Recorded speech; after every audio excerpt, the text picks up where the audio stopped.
Hello everyone, my name is Princess Joan, the chair of the International Law Commission, and for the module today we will go through how to conduct research.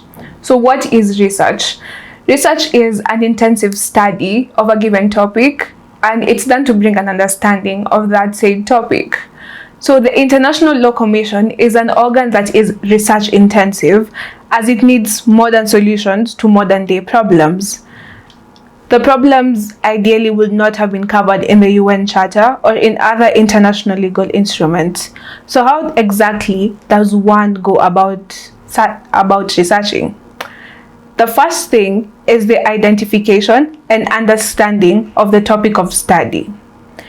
Before the commencement of any plenary session, a background guide will be issued which identifies the topic of study.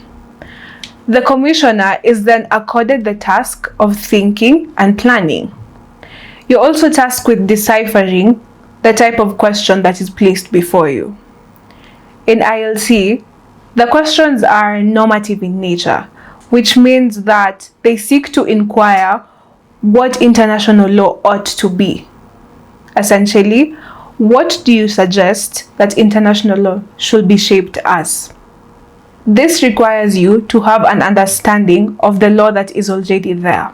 In simple words, as a commissioner, you need to develop a theory of what is right and what is wrong as per the existence of international law.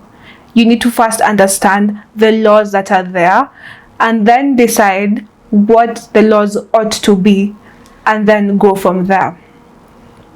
The second thing is you need to identify and understand the sources of research that you will be using. The main sources of research are the primary instruments in the International Law Commission. These are the Charter of the United Nations, the Statute of the International Law Commission, the international statutes or conventions that are related to the topic at hand, the international case laws, and United Nations resolutions. When we're looking at the Charter of the United Nations, think of it as the global constitution. It's essentially the highest set of rules of the world. It created the United Nations and set out the big goals, such as keeping peace, protecting human rights, and making sure countries follow international law. So every other rule and treaty that is established must follow what the Charter says. In short, the Charter is like the ultimate rule book of the entire planet. Think of it as how Kenya, we have the Constitution, which is the supreme law of the land.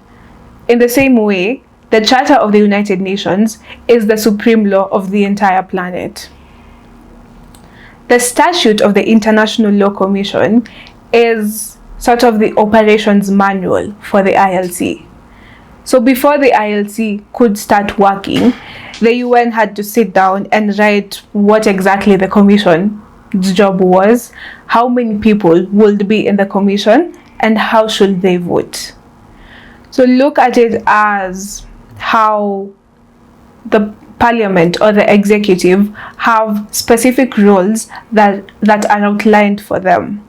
In the same way, the ILC has a statute that serves as a guideline for what their roles are, how many they should be, and how their votes should be carried out.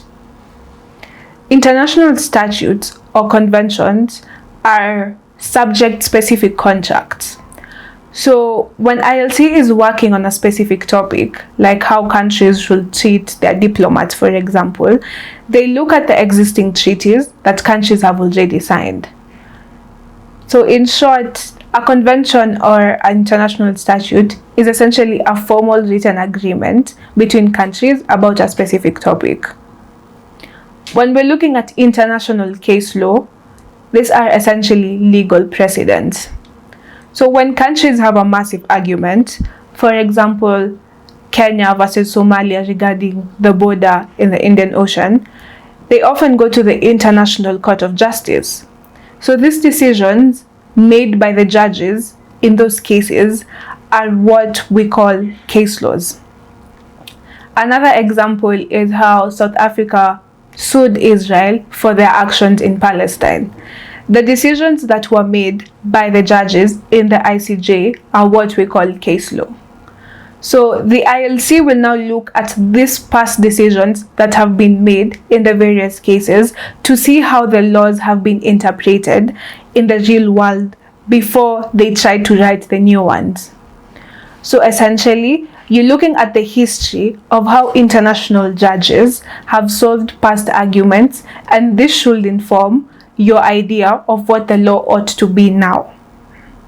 The final primary instrument is the United Nations resolutions. So when the General Assembly or the United Nations General Assembly vote on something, they normally pass a resolution. An example would be the vote on slavery or slave trade done by the General Assembly this year, or 2026, on March 25th, declaring slavery or slave trade the gravest crime against humanity. So while most resolutions aren't exactly hard laws that can get you in trouble if you don't exactly comply with them, they show what most of the countries believe in, what is right or wrong at that moment. So when we're looking at the resolution that was passed on slave trade, we see that only 3 countries thought that slave trade shouldn't be considered a crime against humanity, whereas almost 130 countries considered it to be a crime or the gravest crime against humanity, and hence and therefore the resolution was passed. So in short, a resolution is a formal expression of what world governments think is right or wrong, or what they think should happen. Other instruments that one can use are books, journals, reports, or websites. However, they should only be used to supplement the primary instrument and not to introduce new information on its own.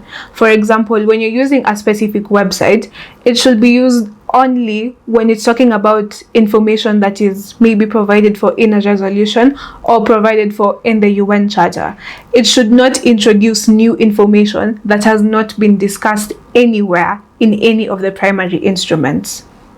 So in doing research for international law, you are to use international law sources. Examples of where you could find treaties or conventions and treaty bodies are the UN Treaty Collection, Oxford Historical Treaties, the International Red Cross Committee, World Trade Organization. These are websites that allow you to get any information concerning registered treaties. For judicial decisions, you could look at the Oxford Reports on International Law, Cambridge Law Reports, the ICJ website, the European Court of Human Rights, the WTO Dispute Settlement, the International Center for Settlements and Investment Disputes, as well as International Criminal Court, among other websites. For United Nations resources, these are normally found in the official United Nations websites. It normally hosts the reports. For books, they can include academic textbooks or any authoritative works on the topic at hand. For academic journals, they include academic databases such as JSTOR or Google Scholar, which ideally host peer-reviewed articles. Please note that Wikipedia is not a credible source of information, because anyone can edit its articles, anyone can edit the information found in Wikipedia, and therefore Wikipedia should never be used and should never be referenced as any source of information. Thank you.